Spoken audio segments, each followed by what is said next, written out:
嗨，大家好，我是坦平树。今天是2025年11月7号。这一期咱们继续聊聊国有资产叫三资三化改革。前两天这个黑龙江齐齐哈尔典泥成金，对这个2个水库的清淤泉淤泥进行了这个公开挂牌转让。黑龙江新闻联播中介绍一直需要花大价钱清理的水库淤泥，拍出了8个亿的高价，创造了全国水库淤泥交易的最高纪录。这个咱们前两天也做了个节目。那么今天这个南方周末他刊登一篇文章，叫盘活国有资产，一场1000万亿元的挑战。他这个文章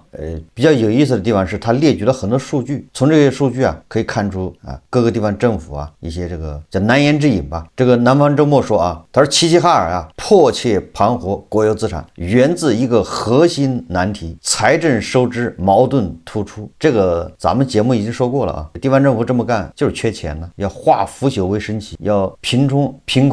要捏造出一个这个价值出来，然后去银行贷款抵押给银行，对吧？相当于自己给自己增加信用但是地方政府怎么缺钱，对吧？咱们不太清楚。我们看看南方周末有没有把这个说明白。这个南方周末说他说齐齐哈尔全市财政收支双向承压，矛盾异常突出，保障三保。三保就是保工资、保民生、保运转咱们这也叫三保咱们叫保工作、保存款、保健康，或者叫保工作、保现金流、保健康。国家有三保，咱们个人也有三保，没毛病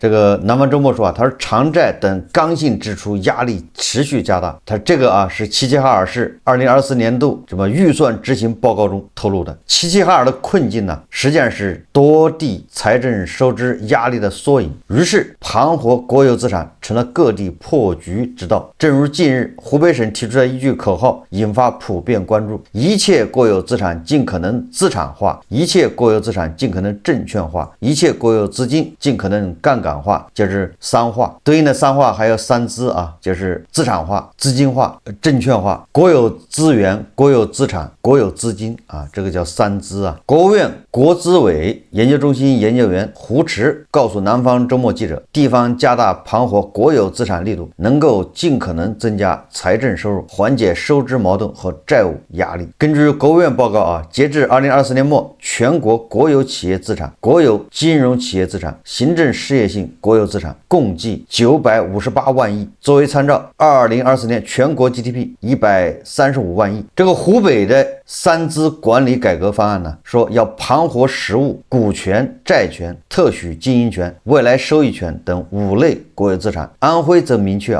盘活包括行政事业单位、国有企业房屋、土地使用权、在建工程、股权、大型仪器设备、公共基础设施8类资产。而国有资产又分为市政道路、公园等公益性资产和厂房等有收益的经营性资产。这个西部某县一位处级干部告诉南方周末记者，只能盘活经营性资产，公益性资产很难有人要。公益性资产这人家拿去也不能赚钱，不能产生现金流，谁敢要呢？南方周末记者获得一份行政事业单位国有资产盘活情况汇总表，显示它是统计的资产类别包括房屋、土地、车辆、办公设备、家具、大型仪器设备、其他资产。山东一家县属国有企业高管向南方记者周末介绍，他说公司迫切想要盘活的资产不是土地等实物资产，而是数十亿元的应收账款。此外，随着各地加大盘活力度，优质的土地、厂房等实物资产趋于减少，地方政府将目光转向了特许经营权、未来收益权的资产。按照网友的说法，就是说能卖的都卖掉了，看得见的都卖掉了，现在卖看不见的，就这意思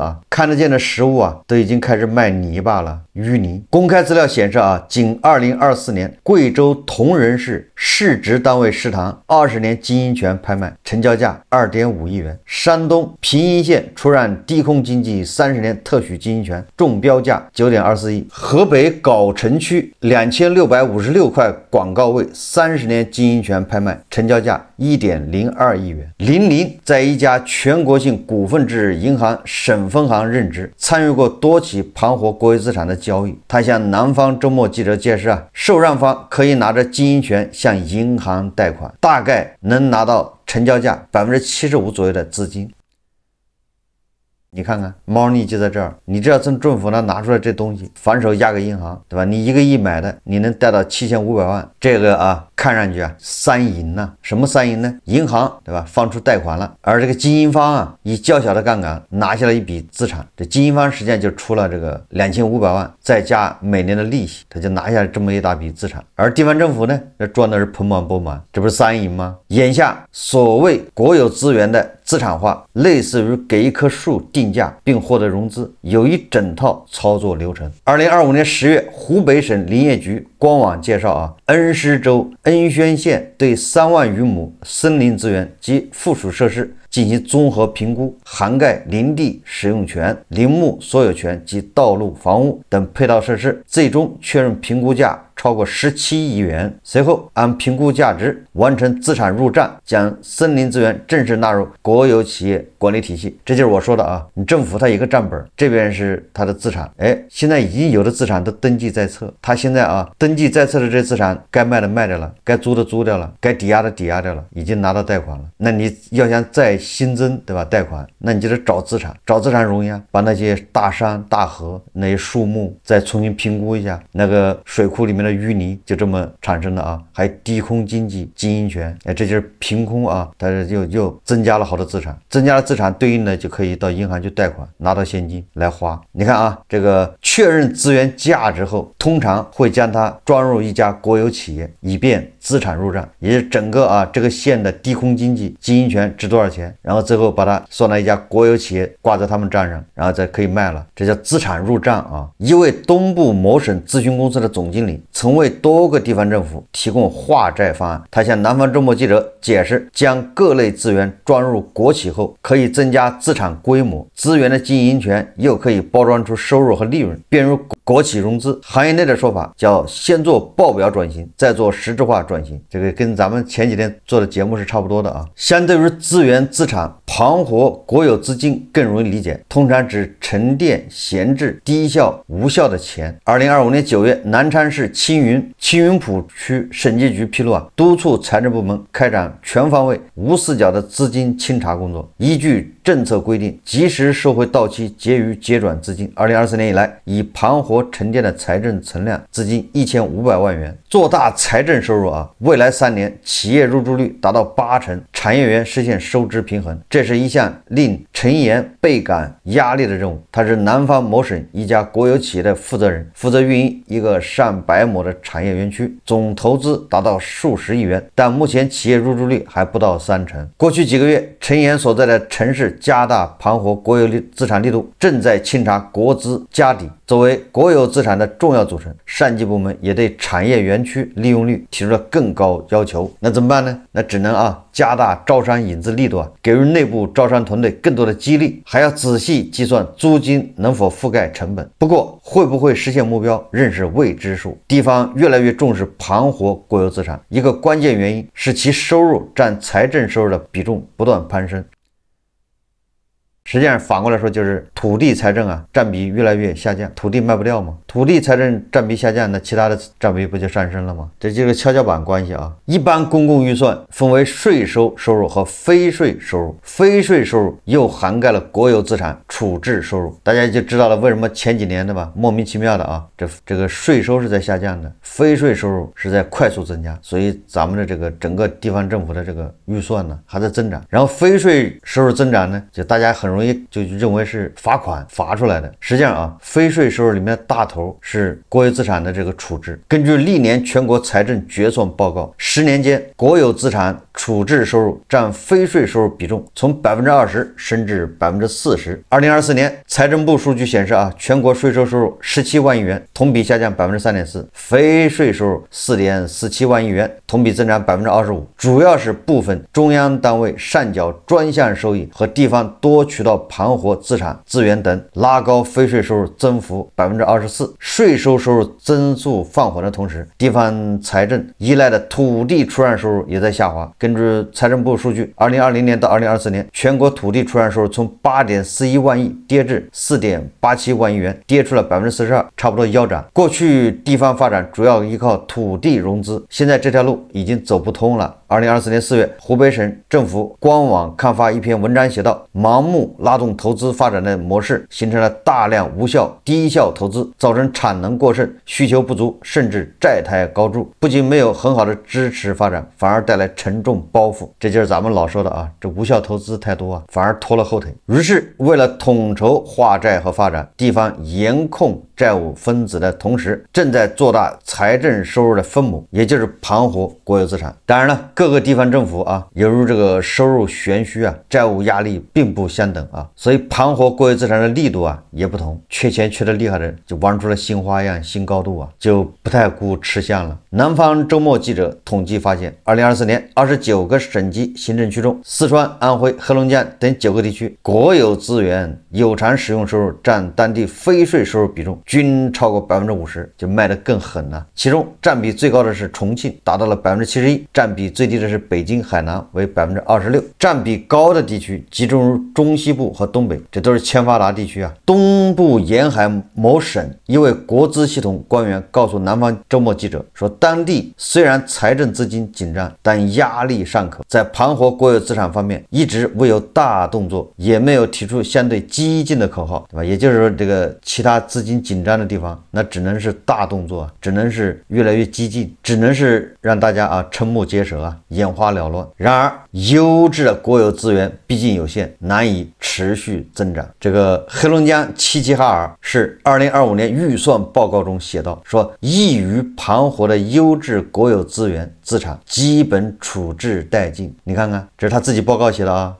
那咱们说通俗一点，就能卖的都卖掉了，所以只好突然点石成金呐，点泥成金，对吧？水库的淤泥还没卖，如获至宝啊，这是新发现呢。一位在某全国性股份制银行哈尔滨分行负责对公业务的受访者向南方周末记者解释啊，他说前几年啊，当地国有企业还能将供热、供水等收益权做抵押，从银行拿到贷款，现在已经很少有好的资产了。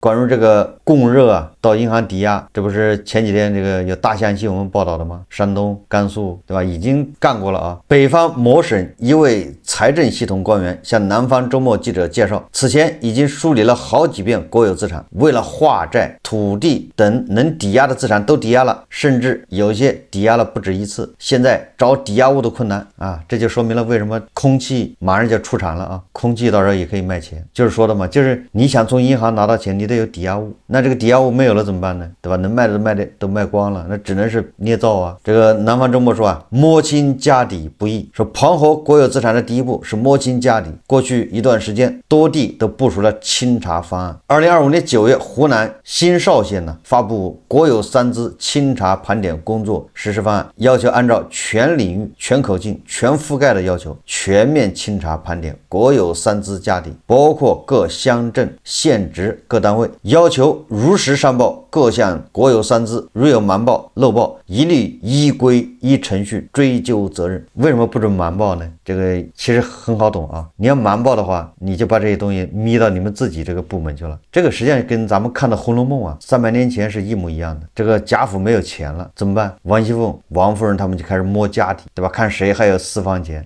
还哪儿，对吧？箱子里面还放着古董，什么衣服值钱的，这叫摸资产、摸家底，摸清楚，然后去当，把它卖掉，要么拿到当铺去换钱，对吧？贾琏就净干这事吗？历史上首次基本摸清全省家底。2025年2月，湖北省财政厅官网刊文介绍，按照全领域、全口径、全覆盖要求，组织全省2.7万家行政事业单位和国有企业全面盘点国有三资。目前，湖北省国有三资约21.8万亿元。实际上，你就是查清这些国有资产都不容易啊，你就要花费很多钱经费。南方周末记者在多地采访时发现，基层政府普遍缺乏专业人士从事清查工作，只能从各个部门抽调入手，加之部分资产情况复杂，权属不清，梳理起来较为困难，有的地方不得不依赖第三方公司进行清查，这有的花钱啊。2025年4月，中国政府采购网一则交易公告介绍，江苏新沂市全民所有自然资源资产清查和国有资产清查利用项目成交，中标价89.65万元，清查范围包括全民所有以及城镇开发边界范围内集体所有土地、矿产、森林、草地、湿地等5类自然资源资产。实际上就是请第三方公司、外包公司、审计公司帮着查，然后付他的这个费用。土地、房屋等常见国有资产清查时的主要问题是难以确权。2024年3月，福建石狮市国有资产发展服务中心负责人在与网民交流时介绍，盘活存量资产过程中，部分单位房产材料缺失，房产确权办证难度较大，各有关单位还没有形成合力，部分单位对于资产确权办证还有不理解。林林介绍参与盘活国有资产过程中，经常发现产权不清的情况，例如有的房屋是某个单位的持有的，实际一查还是村集体建设用地，没有改过土地性质，现在难以办证，也无法盘活。2025年7月，湖南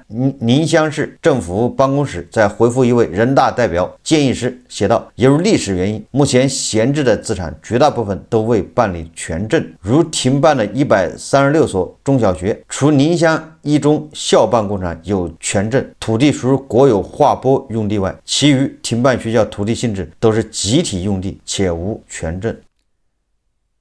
这当然了，你在农村盖个小学，估计村里面给你批块地方，你就学校一盖上学就完了。然后你现在说这个资产是国有资产，要善时流通，那就麻烦了，对吧？它是集体用地啊，集体用地转国有出让用地，手续复杂且成本较高，在一定程度上制约了资产注入或者出让。说不好听一点，实际上就不想给村里分钱，也想把村里集体的地给卖掉。林林解释即便国有资产可以办证，有的部门也不愿意办，因为要交税。这个南方周末说眼下用一句话来总结各地盘活国有资产方案，就是能用则用，不用则售，不售则租，能容则容。这不是湖北的方案吗？换言之，首先强调将国有资产用起来，而非将它们全部处置，从而换来收入。为此，多地相继建立跨部门公务仓制度，推动国有资产共享共用，调剂使用。2023年3月，江苏常州市天宁区发布区级行政事业单位公务仓管理实施细则，规定区级行政事业单位长期低效运转、闲置、待处置、超标配置以及临时机构可调剂资产。前述西部某县一处级干部介绍他说国企盘活资产时，也不可能把什么资产都卖了，公司还有一大群人要养，对吧？你把家当卖干净了，那这一大群人干啥去呢？值得注意的是，无论是出租、转让还是抵押融资等方式，许多国有资产都面临价值下跌的情况，一旦处置还容易引发国有资产流失的风险。前述北方某省一位财政系统官员介绍，当地国企持有上市公司股份，但股价下跌严重，迟迟不敢处置，担心会被认定为国有资产流失。西部某省一家市属国企高管也向南方周末记者谈及，此前曾与另一家国企洽谈，计划收购其持有的部分存量商品房，收购参考价当地市场价，但该价格远低于建设成本价，对方担心出让后涉及国有资产流失，一直未能谈妥。实际上我们举个例子嘛，就是珠海格力，对吧？珠海国资委本来是格力的大股东嘛，你看人家应该是几年前吧，5-6年前还是6-7年前吧，对吧？400亿把这个格力电器的这个股份全部转让了，国资就退出了。你要现在看这国资赚了盆满钵满，对吧？未来如果说这个格力涨到200块钱一股，那个时候再看，那有人就会说，对吧？你这个国有资产流失了，加头老师就会指责他为什么卖的这么便宜，卖早了，就这意思实际上你现在看那珠海国资委这个买卖这笔交易那是相当的这个划算的，那不就是国有资产盘活吗？国有资产处置一位南方某地级市审计局工作人员告诉南方周末记者，处置国有资产时不能与市场价格差距太大，否则容易涉及廉政风险。此外，判定是否涉及国有资产流失，还要结合投资决策流程是否合规、具体亏损原因等情况进行综合判断。我记得那个叫什么我也忘了那个4大这个不良资产管理公司有一个董事长叫什么名，姓宋还叫什么，被枪毙的那个。你想他手上就大量的国有资产，就是随意处置，本来价值1个亿的，他就500万处置给自己的这个亲属或者是什么自己的关系户，造成大量的国有资产流失风会吹灭蜡烛，却能使火越烧越旺。著名经济学家塔勒布在《反脆弱》一书中写道：对随机性、不确定性和混沌也是一样，你要利用它们，而不是躲避它们。你要成为火，渴望得到风的吹拂。随着外部经济环境剧烈变动，中国经济转型升级，地方财政的增长模式也在寻路，对千万亿资产的梳理与再利用，或许会成为危中之机。这就是南方周末的报道啊。实际上它里面还列了很多数据啊，我都没有介绍了，其实没有什么意义啊。南方周末这个报道啊，实际上就让我想到了啊，这个地方政府啊，在当前土地财政难以为继的这个背景下，它也要三保，对吧？保民生、保运转、保工资，那怎么办呢？这个《红楼梦》中贾府啊，他们当家的，比如王熙凤、贾琏，他们能办的啊，就是先把手头能卖的卖掉，能看得见的这些家当，对吧？比如说啊，把外面的地呀、外面的啊庄园、宅子开始卖，有的呢卖不掉，那就像那个庄头啊，就是提前收租金，把未来5年的租金收回来。你要